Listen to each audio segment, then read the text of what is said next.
Welcome back into the Sports Source. This segment brought to you by Southeast Termite and Pest Control. Not only do they handle insects, but they can also help trap and relocate skunks, squirrels, possums, raccoons, snakes, and other varmints.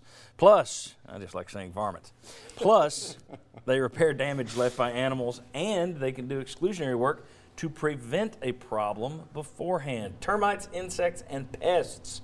Thus, Pest Control. Southeast Termite and Pest Control. Give them a call this week to find out about all of their myriad of services. All right, I also want to tell you that we got a special overtime segment we're going to tape in a few minutes that we'll put up on sportsource.tv later this afternoon, and that is going to be on this topic. Thompson Bowling Arena was packed yesterday. Kudos to the fans, by the way, huge crowd. Does that prove that Tennessee doesn't need a showman? Yes. You know, there was talk earlier. Well, now you just ruined the overtime. Sorry. We'll all debate with Jimmy in the overtime segment. Does Tennessee require a showman? As you know, we've had fans tell us that on Twitter that yes, we want a showman.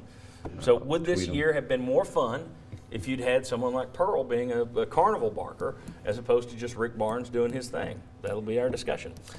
Here's the discussion for this segment. Holly Warlick's team lost in the SEC tournament the other night. They missed 19 layups.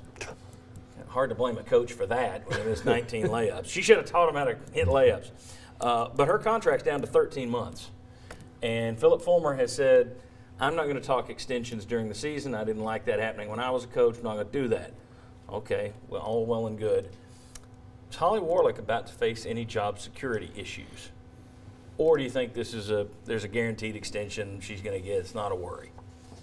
I think she faces some job security issues. I think she could get an extension and still face job security issues. I don't think an extension automatically. You don't think it's going to be a long extension? No. Well, if you do go the long extension, then you make sure the buyout's covered where you don't have to pay all the buyout. You can write a contract like that. I do think there are concerns.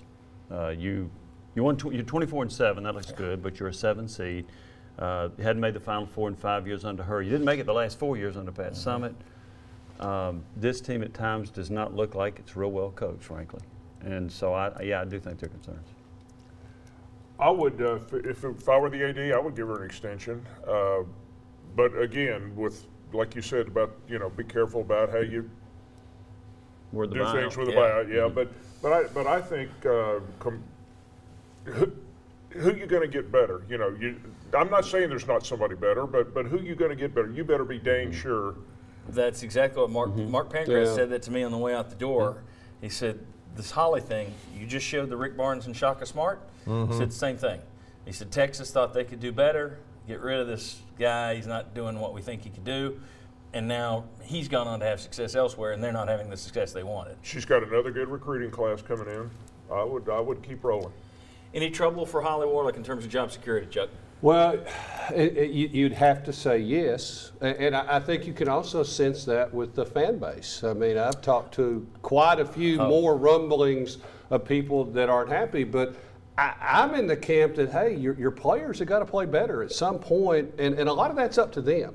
I mean, some of this comes back to coaching. How many coaches replace an absolute legend of the game and it gets better or even stays the same? It doesn't happen that often. So.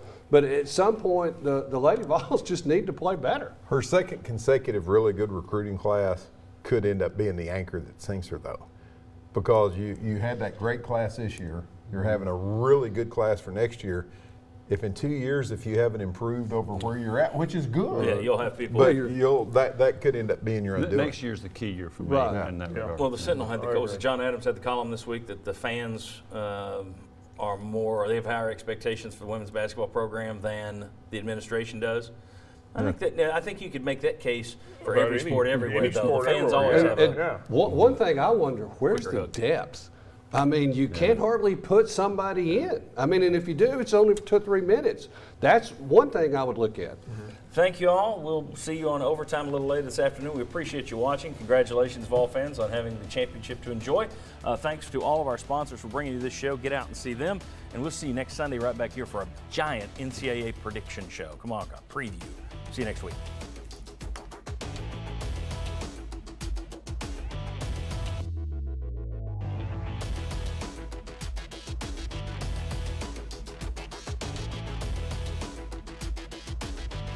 The Sports Source is brought to you by Fast Frame with Heather Whiteside art now available.